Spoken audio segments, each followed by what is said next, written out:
Shalom Bapak, Ibu, dan saudara-saudara yang terkasih. Salam sehat bagi kita semua. Sebelum kita mengawali aktivitas kita di pagi hari ini, mari kita bersama-sama membaca dan merenungkan kebenaran firman Tuhan di pagi hari ini. Sebelum itu, mari kita berdoa terlebih dahulu.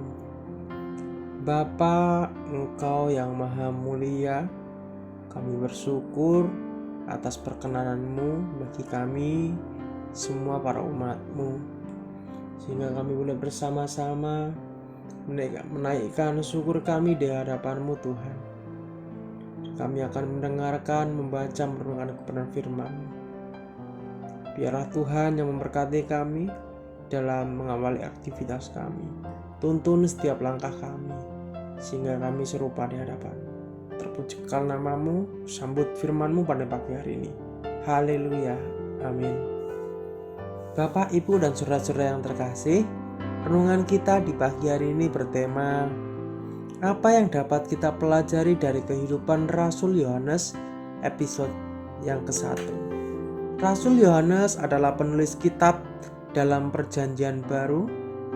Injil Yohanes ketika kitab surat yang berjudulkan namanya 1, 2, dan 3 Yohanes serta kitab Wahyu. Yohanes adalah bagian dari kelompok inti Yesus dan bersama Petrus dan Yakobus. Dirinya mendapat kesempatan menyaksikan perbincangan Yesus dengan Musa dan Elia pada peristiwa transfigurasi di dalam Matius 17 ayat 1-9. Perannya di antara ke-12 rasul bertumbuh, dan setelah peristiwa penyaliban, ia menjadi salah satu soko guru di gereja Yerusalem di dalam Galatia 2 ayat yang ke-9. Ia melayani bersama Petrus di dalam Kisah Para Rasul 3 ayat yang ke-1 dan pasal yang ke-4 ayat 13 dan pasal yang ke-8 ayat yang ke-14. Dan pada akhirnya diasingkan ke Pulau Patmos oleh kerajaan Romawi, di mana ia menerima penglihatan ajaib dari Allah yang ia rekam dalam kitab Wahyu. Rasul Yohanes bukanlah sosok yang sama dengan Yohanes Pembaptis. Rasul Yohanes adalah saudara Yakobus, salah satu dari ke-12 murid Yesus. Kedua saudara itu dijuluki Boanerges oleh Yesus. Kalau Petrus dijuluki batu karang, kalau Yohanes dijuluki Boanerges oleh Yesus, yang berarti anak-anak guru guntur. Dan di dalam julukan itu, kita lebih memahami kepribadian Yohanes. Kedua saudara itu dikenal oleh gairah, semangat, dan ambisi mereka pada masa awal bersama Yesus. Yohanes sering bertindak secara gegabah, tanpa berpikir panjang, terburu nafsu, dan agresif di dalam kitab Markus pasal yang ke-9. Kita melihat bagaimana Yohanes melarang seorang mengusir roh jahat dalam nama Yesus, karena orang itu bukan bagian dari ke-12 rasul. Di dalam kitab Markus pasal 9 ayat yang ke-38-41, Yesus menegurnya dengan mengajar bahwa mereka yang mengusir roh jahat dalam namanya tidak mungkin kemudian berbalik dan mengatakan hal yang jahat tentang dirinya. Di dalam kitab Lukas 9 ayat 51-55,